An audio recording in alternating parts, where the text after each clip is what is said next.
한 남자가 1시간 동안 번 돈을 받기 위해 한 여자는 1시간 27분을 일해야 한다. 그 27분은 어디로 사라지는 걸까? 계산기 위에선 숫자가 되고 서류 위에선 비고란 없음으로 남는다. 하지만 그 27분은 어딘가에서 숨쉬고 있다. 점심시간에 쉬지 못한 어떤 손목에서, 저녁 7시 퇴근 후 다시 장을 보는 어떤 걸음에서 우리는 그 27분을 익숙하게 받아들이며 살아왔다. 처음에는 이상하게 느껴졌던 간극도 이제는 세상이 원래 그런 것이라며 무심하게 넘긴다. 2000년대 초 아이슬란드의 여성들도 그랬다. 그들도 처음엔 어쩔 수 없다고 말했다. 남성보다 거의 30% 낮은 임금을 받았던 그들은 분노하지 않고 말없이 일했고 기다렸다. 그러다 어느 날 기다림을 멈췄다. 2018년 세계 최초로 같은 노동에 같은 임금을 지급하고 있음을 고용주가 스스로 입증해야 하는 법이 생겼다. 그 나라는 25인 이상 사업장 모두에 이 법을 적용했다.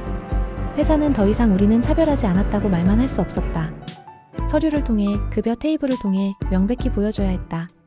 그 이후에도 여전히 성별 임금 격차는 남아있지만 2022년 기준 7.3%까지 줄었다. 그리고 2023년 10월 아이슬란드 여성들은 다시 한번 멈췄다. 그날 나라 전체가 멈췄다. 병원에서, 학교에서, 회사에서. 총리조차 시위를 지지하며 거리에 함께 나섰다. 그들은 말한다. 우리는 아직 평등하지 않다. 그래서 계속 나아가야 한다. 그에 비해 한국은 OECD에서 20년 넘게 성별 임금 격차 1위를 놓치지 않고 있다. 2022년 기준 31.2%. 남성이 100만 원을 받을 때 여성은 68만 8천 원을 받는다. 그 차이는 단순한 직무의 차이나 노력의 차이로 설명되지 않는다. 어떤 직종에는 여성이 많고 어떤 직급에는 남성이 많고 돌봄 노동과 감정 노동은 대체로 여성에게 쏠린다. 경력 단절은 출산과 육아라는 이유로 반복되며 회사 내 교육, 평가, 승진의 흐름에서 여성은 종종 잠재적 휴직자로 분류된다. 말하자면 임금 격차는 단순한 숫자가 아니라 이 사회가 어떤 눈으로 노동을 보고 있는지를 보여주는 거울이다. 정치인들은 여러 번 약속했다. 2017년 대선 거의 모든 후보가 성평등 임금 공시제를 도입하겠다고 말했다. 문재인 후보는 5개년 계획까지 공약했지만 실현되진 않았다.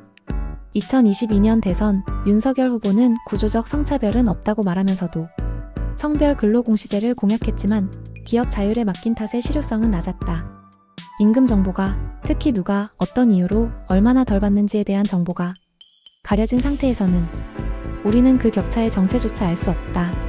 공공기관과 일부 대기업이 겨우 남녀 평균 임금만 공개할 뿐 직군별 직급별 격차, 승진 기회, 경력 단절률 같은 핵심 정보는 보이지 않는다. 눈을 감고선 어떤 구조도 고칠 수 없다. 나는 때때로 상상해본다. 어떤 여자가 퇴근 후 아이를 데리러 뛰는 동안 그의 동료 남성은 소파에 앉아 다큐멘터리를 보고 있을지도 모른다. 누가 더 가치 있는 시간을 보내는지는 모르지만 누가 더 덜 보상받고 있는지는 분명하다. 임금은 노동의 결과이자 사회의 태도다. 그 태도가 누군가에겐 보이지 않는 벽이 되고 누군가에겐 당연한 권리가 된다면 그건 공정이 아니다. 그건 구조다. 그리고 구조는 개인의 문제가 아니다. 이제는 사라진 27분을 다시 찾아야 한다. 그 시간 속에 있던 보이지 않는 수고와 감정과 열정과 피로를 제대로 헤아려야 한다. 공평한 시간은 공평한 임금에서 시작된다.